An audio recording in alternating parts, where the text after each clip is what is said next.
Richard the Great Western Engine had been working on the island of Sodor for a few weeks now. He wouldn't want to work anywhere else. He works on the Little Western with Duck and Oliver.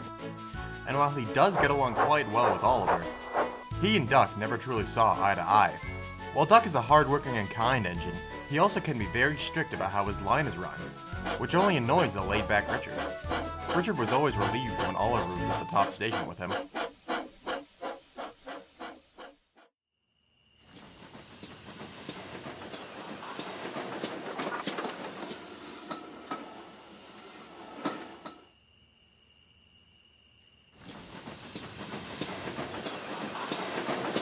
One evening, Richard returned late to the sheds.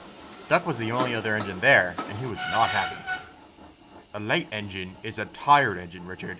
If we're going to keep to a timetable, you must be quick and concise. Richard rolled his eyes dramatically. For your information, Duck, I was helping to tidy up the yard. I'll get plenty of rest, so you can relax if that fits into your schedule. And Richard went to sleep, leaving Duck cross and awake all night. The next morning, Duck was still fuming over Richard's remarks. That Richard, breaking my rules. Well, I'll show him. Richard was taking some trucks down the line when he saw Duck coming the other way with his passengers. Slow down, Richard! You're going over the speed limit! Richard only laughed and blew steam at Duck. Duck was furious. But Richard was only going quickly because he was going down the hill on the line. But Duck was so cross that this never crossed his mind. Later that day, Duck was taking a ballast train when he got to the hill. He was still thinking about what Richard had done earlier and wasn't quite paying attention.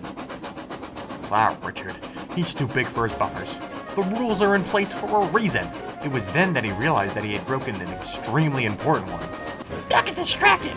If it won't work on Richard, it'll work on him! The trucks roared behind him as they shoved him down the hill. Duck whistled for dear life. He didn't dare see what was ahead. With a loud smash, Duck flew off the line and landed on the beach. Oh dear, he said meekly, accompanied by the sound of cackling trucks. He felt like a very silly engine indeed. When news reached the top station, Richard was horrified. He rushed off quickly to get the breakdown train. Wait, Richard! Oliver shouted. There's no time, Richard replied, as he dashed down the line to rescue Duck. Down at the beach, Duck thought he was going to stay the night with the gulls when he heard a whistle.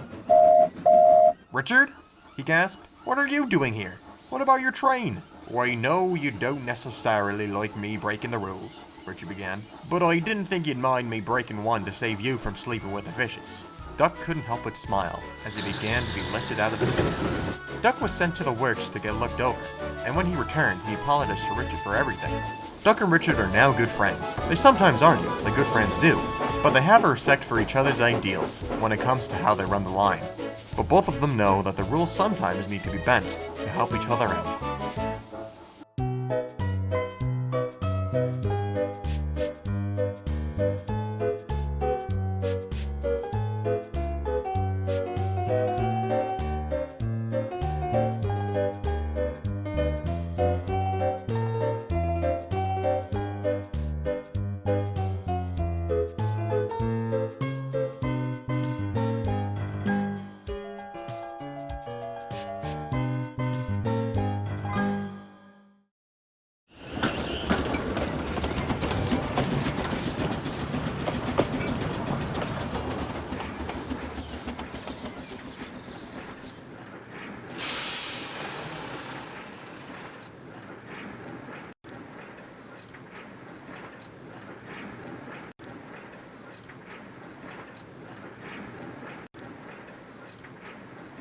Excuse me, do we know each other?